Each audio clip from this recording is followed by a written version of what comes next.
fact is, number one, at least the recall has happened.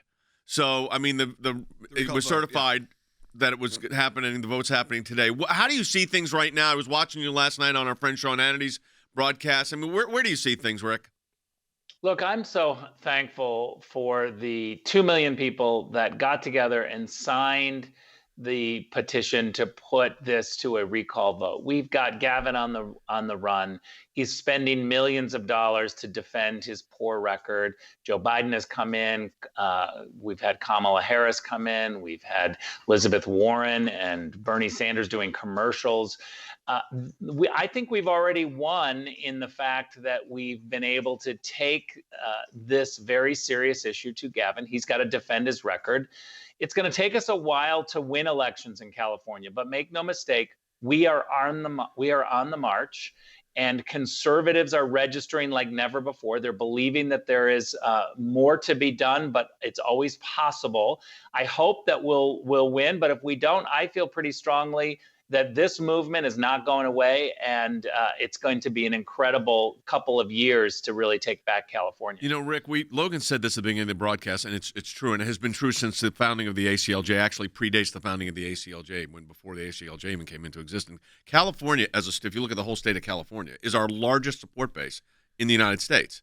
Southern California in particular, but we've got a lot of support in Northern California too, and have for, I'm talking about 35 or 40 years. Yeah, absolutely. Still, if you look at our numbers, if you look at the people who watch and people are commenting, obviously we had a full bank of calls. We took 6 phone calls already, and that's a full bank for us of calls, all from California, because it's engaged. Obviously, we're on right now, and we're on live. We're on in morning drive for a lot of people. We become part of people's daily routine in Southern California. It's always been a big state like I said, we go there. I love California. It's great, but it's also, you're probably recognized there more than anywhere. We go to dinner, you have people coming up to you and talking to you, and that doesn't necessarily happen everywhere in the country. No. California has this large conservative base that I think people are, and Christian base, that people largely forget about. So are they activate you, Rick? The key with voters, and you know this, I know this, we've both been doing this a long time, is it's one thing to be a Christian, conservative, Republican. Then getting them to the polls is a different. Same thing for Democrats. You can be a liberal Democrat, Christian Democrat, whatever you want to be, but it's getting people to the polls. Are people getting to the polls or mailing in? Yeah, I think they are. Look, I have this organization called Fix California. You can go to fixcalifornia.com and sign up. What we have found are 1.3 million conservatives in California that were unregistered. Now, think about that. I think that it makes sense over the last several years. 1.3 million.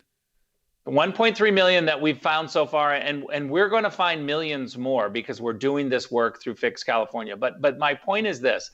Conservatives in California have been beaten down.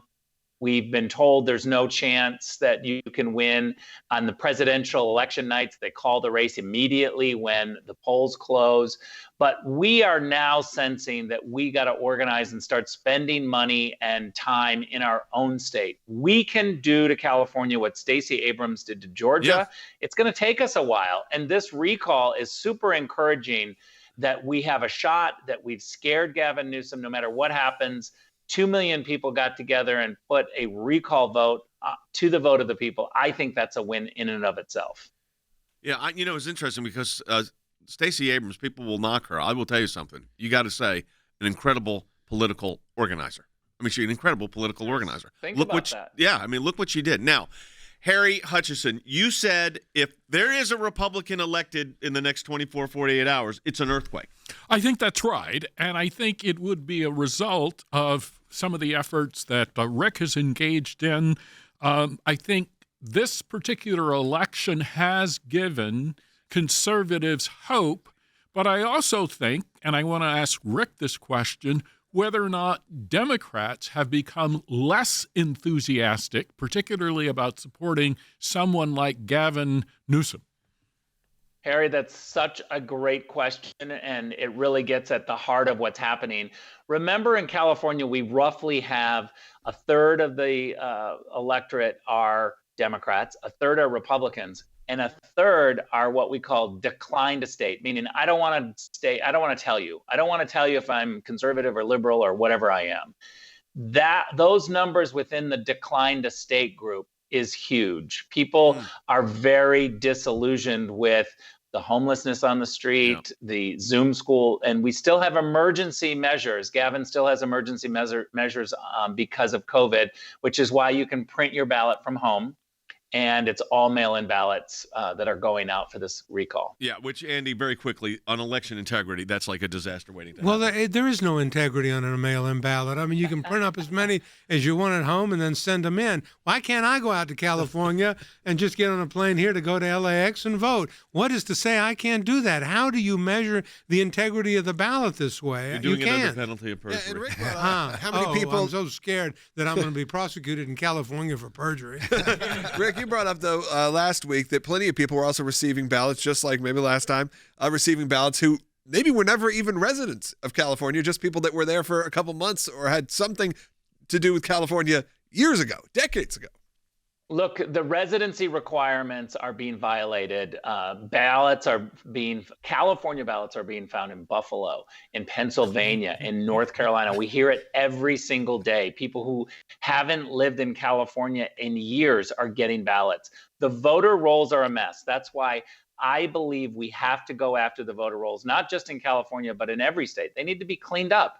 You need to be able to have faith in the system. And by the way, let's talk about one thing. It's clear now that voters should have IDs in order to vote. Yes. If you absolutely.